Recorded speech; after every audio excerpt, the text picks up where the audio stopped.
The oldest stone marks suggest pharaohs copied engineers they later claimed as their own.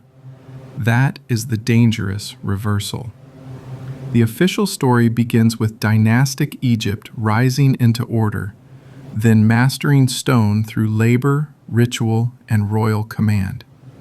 But certain carved panels, quarry marks, and repeated temple symbols point backward, toward a technical tradition already old when the first kings placed their names on it.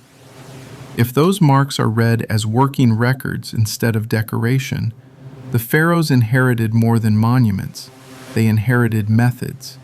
And the first thing to disappear was not the stone, it was the signature of the people who knew how to shape it. Conventional textbooks describe early Egypt as a civilization that slowly learned to command limestone, granite, basalt, and quartzite. Villages became kingdoms, tombs became pyramids.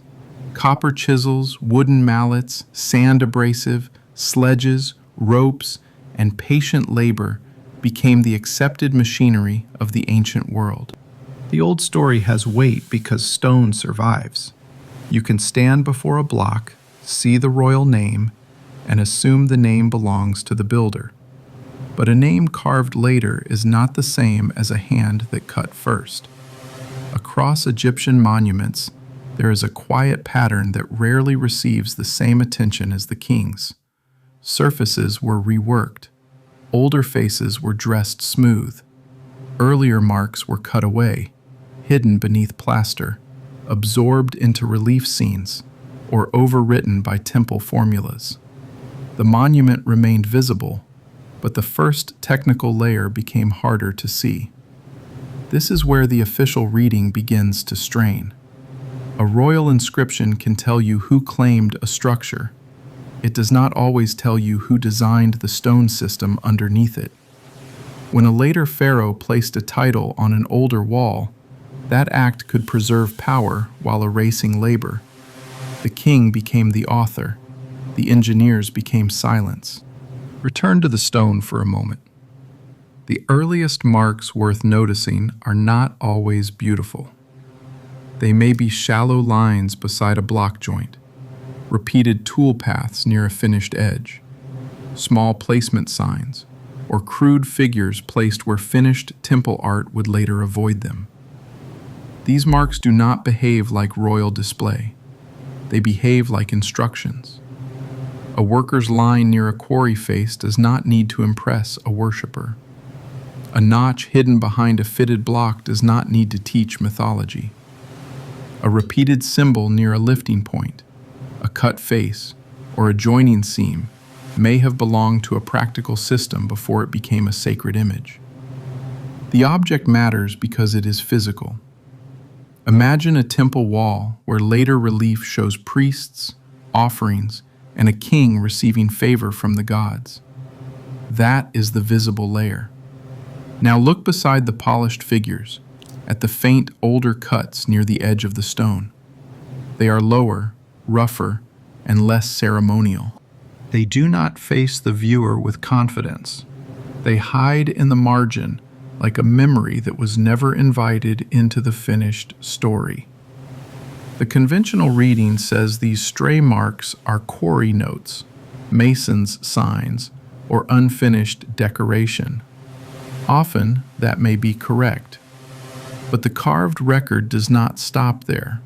Some marks appear in places where simple labeling feels too small. A line repeats near heavy stone movement. A symbol returns near contact points. A short sequence appears beside a worked surface, then appears again near another block with the same kind of preparation.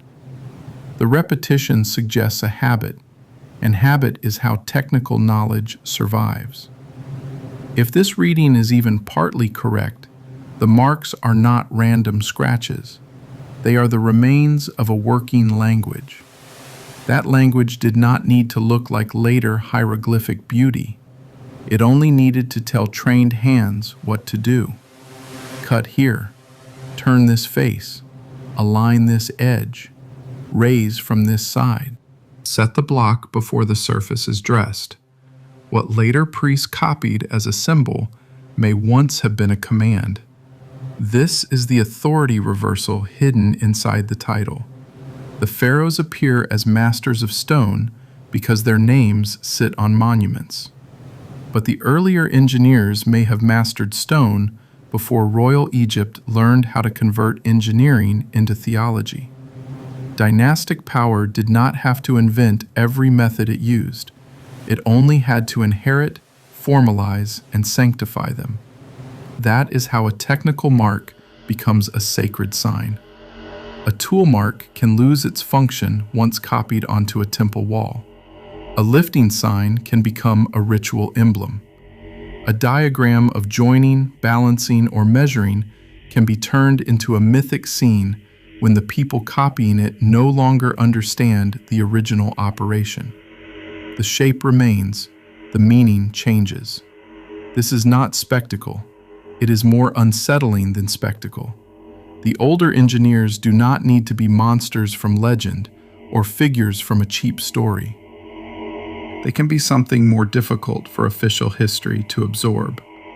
A pre-dynastic technical class whose methods were absorbed into Egypt so completely that later Egypt could claim their work without naming them. Look at the problem from the viewpoint of a later priest copying an older panel. He stands in a corridor lit by oil flame. Before him is a damaged wall, already ancient to him, holding signs no longer used in daily work. Some look familiar enough to preserve. Others are awkward, placed near stone diagrams, tool forms, block shapes, or lines that do not fit the ritual scene around them. His task is not to recover an engineering manual. His task is to make the wall serve the temple. So he copies the symbol and changes its purpose. A mark that once guided a stone face becomes a divine emblem. A platform sign becomes an offering table. A measuring figure becomes a sacred staff. A sequence that may have described order, pressure, direction, or placement becomes a chant of authority. The old instruction is not destroyed all at once. It is swallowed. That is how marks vanish while images survive. The official explanation can accept copying traditions. It can accept reused stone. It can accept that kings placed names on older objects. But it rarely lets those facts create a larger question. If dynastic Egypt repeatedly inherited, recarved, and reinterpreted earlier stone records, how much of its technical knowledge began before the dynasties themselves? This question matters most at the monuments that feel too mature at their first appearance. A crude civilization does not suddenly wake up fluent in hard stone. Granite, basalt, and quartzite punish weak technique. They expose hesitation, bad alignment, soft tools, and careless planning. When early monuments show confidence in cutting, setting, dressing, and symbolic ordering, the viewer has to ask whether the tradition behind them was older than the royal names attached to them. The first clue is continuity. The second is erasure. Continuity appears in repeated working signs, tool habits, and stone choices that carry across regions and later forms. Erasure appears when older marks are scraped away, buried behind new carving, or converted into finished religious scenes. Together, they suggest a transfer of knowledge from unnamed hands to named kings. The device itself comes later. Here, the device is the system of people. Pre-dynastic stone engineers would not need crowns to shape history. They would need quarries, trained eyes, remembered proportions, ways to move weight, and marks that taught a crew how to repeat a method. Their authority would be practical. The block either fit or it did not. The corridor either aligned or it failed. The chamber either held or it cracked. Royal authority arrived after that kind of authority had already proven itself. Once kings understood the value of stone, they could claim the language of stone. A ruler could turn a working tradition into a state tradition. A temple could turn a mason's mark into holy writing. A priestly school could preserve a symbol while changing the story attached to it. This is why the vanished marks matter more than the surviving names. The later inscription shouts, the earlier mark whispers.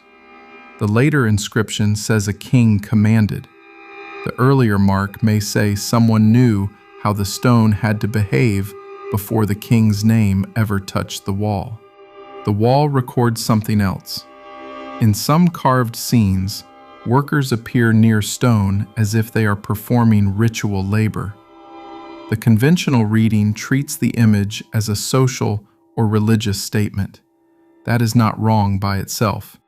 Egypt did not separate sacred action from technical work as neatly as modern people do. But the anomaly appears when the same visual language keeps returning near difficult operations. Blocks are not merely present, they are arranged. Lines are not merely decorative, they point. Tools are not merely symbolic, they sit where a working object would be needed. A figure is not simply honoring stone, it is positioned as if controlling a process. One alternative reading is that later artists preserved fragments of older work scenes without preserving the full method. That would explain why some images feel ceremonial and technical at the same time. The priest sees an inherited sign and reads ritual. The engineer sees the same sign and notices sequence, pressure, leverage, and placement. The difference is not the carving. The difference is the tradition used to read it. If the priestly copyists were working from older panels, the title becomes more precise. The pharaohs copied pre-dynastic stone engineers, not necessarily by admitting it, not by recording their names with honor. They copied their marks, their proportions, their signs, their stone grammar, and their visual habits. Then dynastic Egypt placed those fragments inside royal theology, where they could be revered without being understood. The forbidden part is not that older engineers existed. Skilled workers must have existed.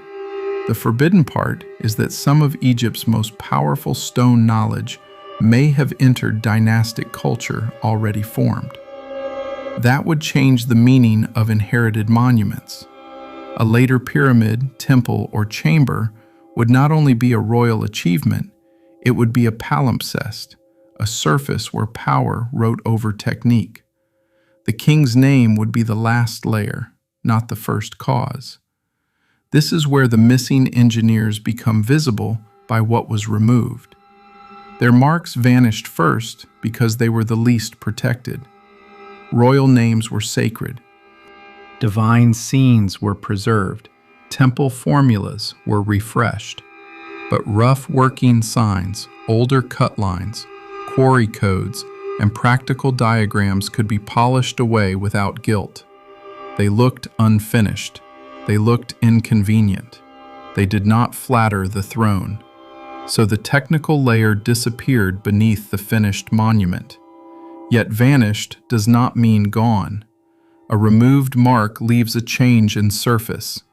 A recut wall leaves a difference in depth. A copied sign can keep the old geometry even when the new caption gives it a sacred meaning. A ritual object can preserve the outline of a tool. A divine platform can preserve the memory of a working platform. The stone remembers in shapes before it remembers in words. This is why careful skepticism matters. The easy version says every strange mark proves a lost civilization. The dry version says every strange mark is meaningless damage. Neither position looks long enough at the wall. The better question is how technical information changes when a culture turns older work into sacred tradition. The answer may be hiding in the copying itself. Priestly copyists were not vandals. They preserved what their world told them was important. But preservation can still erase. When a technical sign is copied as a holy sign, the line survives while the function dies. When a king's name is added to inherited stone, the monument survives while the earlier authority fades. That is the mechanism behind the vanished marks. First, older engineers develop a practical marking system for stone. Second, dynastic builders inherit monuments, methods, and signs. Third, priests and royal workshops copy the signs into temple art. Over time, the original work marks are polished away, overwritten, or reclassified as symbolic fragments. The monument becomes Egyptian in the royal sense, while the engineering memory becomes Egyptian in disguise. This does not diminish Egypt. It makes Egypt more complex.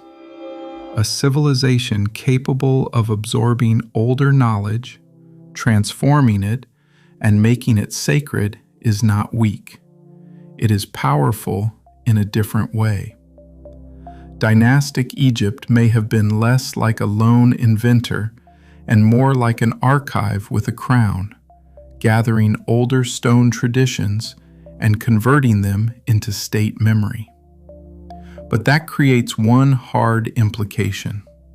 If the earliest technical marks belonged to pre-dynastic engineers, then the official origin story has been reading the final ownership layer as the beginning of the technology. It has treated the royal label as the birth certificate. The wall may be saying the birth happened earlier. Return to the corridor again. A later relief shows order. A king stands in controlled profile. Priests hold ritual objects. The inscription speaks with certainty, but under that certainty are small interruptions, an awkward angle, a half-preserved guide mark, a symbol copied from an older hand, a block edge prepared before the scene was planned. Those interruptions are not loud enough for textbooks. They are perfect for an archive. They point to a vanished class of builders whose authority came from competence. They understood how stone had to be chosen, oriented, marked, moved, and finished. Their marks did not need beauty. They needed accuracy. When dynastic Egypt rose, those marks could be absorbed into official systems, because practical knowledge is easiest to steal when it has no royal name attached. Now the final reading becomes clearer. The pre-dynastic engineers were not copied only as laborers. They were copied as a tradition. Their marks became the template for later sacred forms. Their stone habits became royal methods. Their working diagrams became temple symbols. Their anonymous skill became the foundation beneath named authority. And because their marks were practical, they were the first to vanish. A king's cartouche was protected by belief. A divine scene was protected by ritual. A working mark was protected only by memory. And memory breaks when the last trained reader disappears. Once the mark no longer taught a living crew, it became surface noise. It could be smoothed, recut, or explained away. That is why the surviving record feels so strange. We are not looking at a complete manual. We are looking at fragments after translation, copying, piety, politics, and stone repair have passed over them. The engineer's hand appears only in leftovers. The repeated angle, the practical placement, the mark near the joint, the symbol that behaves too much like instruction and not enough like ornament. The official story can call these details minor, but minor details are often where older systems survive. A pyramid face is too grand to confess its source. A temple wall is too formal to admit borrowed technique. But a faint mark near a worked edge has no reason to flatter anyone. It simply remains stubborn and physical, asking why a supposedly symbolic world kept preserving shapes that look like tools, actions, and procedures. If the title is correct, the pharaohs did not merely inherit stone, they inherited a technical memory. They copied it into their walls, claimed it through their names, and protected it through religion. At the same time, they allowed the original working marks to fade, because those marks belonged to people who did not fit the finished royal story. Their marks vanished first because their authority was older than the throne. That is the quiet threat inside the carved record. It does not need to accuse every inscription of fraud. It does not need to turn Egypt into fantasy. It only asks whether the official explanation has mistaken possession for invention, and whether the earliest engineers were absorbed so completely that their disappearance became part of the monument's design. The first image now returns, a faint mark beside a stone edge, a later royal name above it, a sacred scene around it. The textbook reads the name and the ritual. The careful viewer notices the older cut, the copied sign, and the missing hand that made the system work. If those hieroglyphs preserve even a partial memory of pre-dynastic stone engineers, then the real question is not whether Egypt had symbols. It is how many of those symbols began as instructions before they became sacred words. And if records like this keep surfacing on the walls, the next question is not whether the pharaohs were powerful. It is how much older power they inherited, copied, and renamed. Subscribe to Hidden Nile Archives, because the next inscription may be even harder for the official story to absorb.